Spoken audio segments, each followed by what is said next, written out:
گھر کے کام کرتے کرتے کبھی کبھی مجھے امی کی آواز سنائی دیتی ہے، جب وہ مجھے چھوٹی چھوٹی باتوں پہ ٹوکتی تھی یا کسی بات پہ سمجھاتی تھی، یا کئی دفعہ ایسا کہتی تھی کہ کچن میں جاؤ اور ہنڈیا بناؤ، اور جب میں 2-3 دفعہ ان کو آواز دے کے پوچھتی تھی تو تنگ آ کے وہ خود ہی بنانے لگ جاتی تھی، اور میں اتنی خوش ہو جاتی تھی کہ چلو میری جان چھٹی۔ لیکن یہ جان کب تک چھٹتی ہے؟ کبھی نہ کبھی تو آپ نے بنانی ہی ہوتی ہے۔ اور اب جب چھوٹی چھوٹی غلطیاں کرتی ہوں اور خود میں کوستی ہوں تو پھر مجھے امی بہت یاد آتی ہیں کہ یہاں پہ یہ میں نے ایسے کر دیا، یہاں پہ یوں کر دیا۔ لیکن وہ وقت ہی ایسا ہوتا ہے،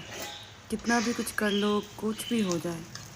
امی کی بات سمجھ نہیں آتی، اور امی کی بات تب سمجھ آتی ہے جب امی پاس نہیں ہوتی۔ اور پھر امی بھی اسی بات پہ کہتی ہیں کہ کیا فائدہ عقل آنے کا، ہمارے ہوتے ہوئے تو آئی نہیں، ہمیں تو سکھ دیا ہی نہیں۔ جب اکیلے کھانا بنا رہے ہو، جب اکیلے کھڑے ہو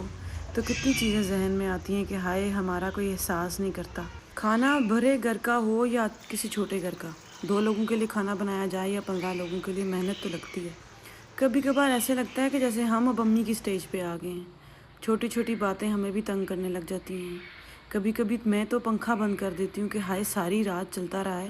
کہیں خراب ہی نہ ہو جائے، اور 1 گھنٹہ اس کو ریسٹ دینے کے لیے کسی دوسرے کمرے میں یا کوئی دوسرے کام